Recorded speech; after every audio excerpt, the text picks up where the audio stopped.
Assalamualaikum warahmatullahi wabarakatuh. Salam sejahtera bagi kita semua.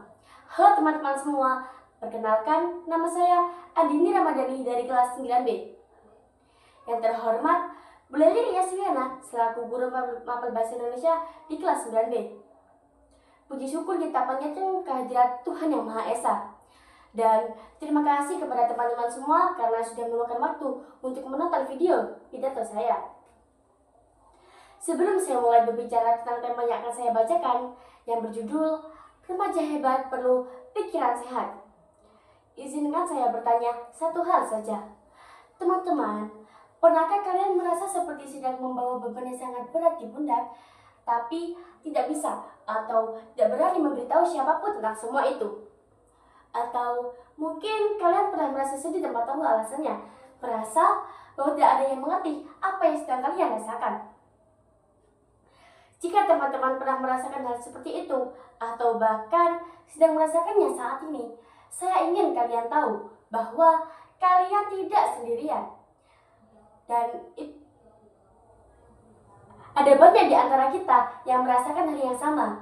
Dan itu adalah alasan mengapa saya sangat ingin mengajak kita semua untuk berbicara secara terbuka tentang sesuatu yang seringkali kita sembunyikan dalam hati.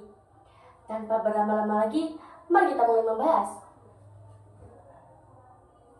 Teman-teman, pasti kita sering mendengar ungkapan, sehat itu modal utama dalam hidup.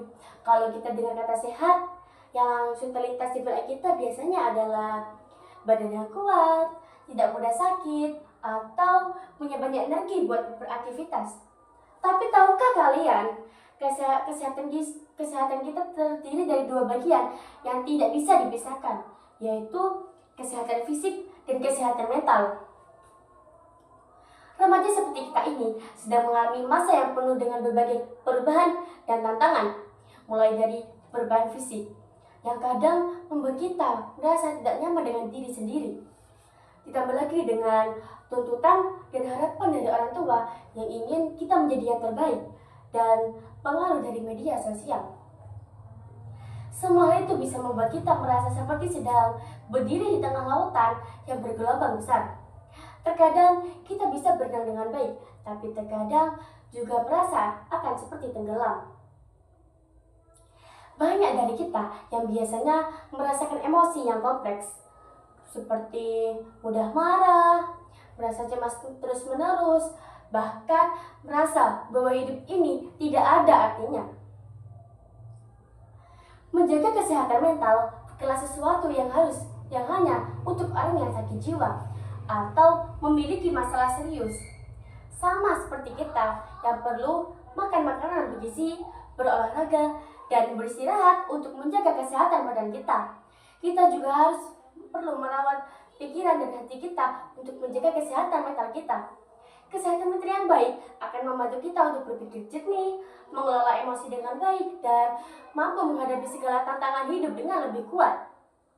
Bayangkan saja, jika kita punya handphone yang spesifikasi tinggi, tapi kita tidak pernah membersihkan file sampelnya, tidak mengisi daya dengan benar, atau sering menginstal aplikasi yang tidak perlu.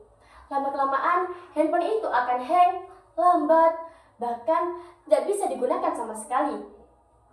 Begitu juga dengan otak dan hati kita. Jadi, apa saja yang perlu kita lakukan untuk menjaga kesehatan mental kita? Mari kita bahas satu persatu. Pertama, beranilah untuk mengakui dan menyampaikan perasaanmu. Tidak ada yang salah dengan merasa sedih, marah, atau cemas. Itu semua adalah emosi alami yang dirasakan oleh setiap orang.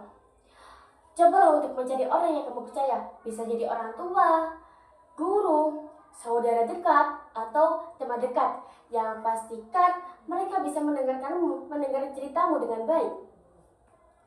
Bercerita tentang apa yang kamu rasakan bukan tandanya kamu lemah, melainkan tandanya kamu kuat karena mau mencari bantuan dan tidak mau menghadapi masalah sendirian. Kedua, jangan terlalu keras pada diri sendiri. Kita semua adalah manusia yang tidak sempurna. Kadang kita tidak bisa memenuhi ekspektasi orang lain. Sering membuat kesalahan yang disengaja maupun tidak disengaja, dan kadang merasa tidak cukup baik dengan apa yang sudah kita usahakan.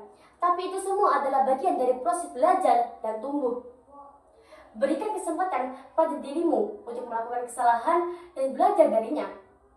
Hargai diri sendiri apa adanya, karena setiap orang punya keunikan dan kelebihan masing-masing. Ketiga, kelola waktu dengan baik dan beri waktu untuk beristirahat. Kita memang perlu belajar dan bekerja keras untuk mencapai impian kita. Tapi jangan sampai kita melupakan kebutuhan diri kita sendiri. Cari waktu untuk beristirahat yang cukup. Juga sediakan waktu untuk melakukan hal-hal yang kamu sukai dan hal-hal yang membuatmu bahagia. Keempat, jauhi pengaruh negatif dan gunakan media sosial dengan bijak. Media sosial bisa menjadi alat yang bagus untuk berkomunikasi dan mendapatkan informasi. Tapi juga bisa menjadi sumber stres jika tidak bisa menggunakannya dengan benar.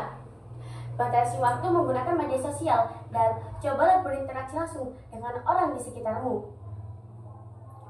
Kelima, jangan ragu untuk mencari bantuan profesional jika diperlukan. Jika kamu merasa bahwa perasaanmu sudah mulai mengganggu aktivitas sehari-harimu, jangan ragu untuk mencari bantuan dari konselor atau psikolog.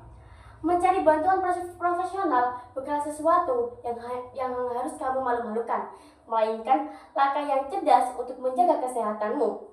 Selain itu, kita juga bisa berperan dalam membantu teman-teman yang mungkin mengalami kesulitan dalam kesehatan mentalnya. Caranya cukup sederhana, dengarkan mereka dengan baik, jangan menghakimi dan dorong mereka untuk mencari bantuan jika diperlukan. Jadilah teman yang baik dan yang siap memberikan dukungan, perhatian kepada orang lain. Ingatlah, kamu layak mendapatkan kebahagiaan, kedamaian, dan kesehatan yang baik secara fisik maupun secara mental. Kamu adalah generasi masa depan yang memiliki potensi besar untuk mengubah dunia menjadi tempat yang lebih baik. Oleh karena itu, jagalah dirimu dengan baik, karena kamu layak mendapatkan yang terbaik. Mari kita mulai dari diri sendiri hari ini. Mulai dari menyadari pentingnya kesehatan mental, berani untuk berbicara tentang apa yang kita rasakan, dan mulai dari saling mendukung satu sama lain. Karena dengan kesehatan mental yang baik, kita bisa meraih impian dan menjalani hidup dengan penuh makna. Demikian pidato yang dapat saya sampaikan. Semoga yang telah saya paparkan dapat memberikan manfaat dan menambah wawasan kita semua. Saya menyadari pidato ini masih memiliki kekurangan. Oleh karena itu, saya mohon maaf apabila terdapat kata-kata yang kurang berkenan. Saya Adinda Madani pamit undur diri. Terima kasih atas perhatiannya. Wassalamualaikum warahmatullahi wabarakatuh.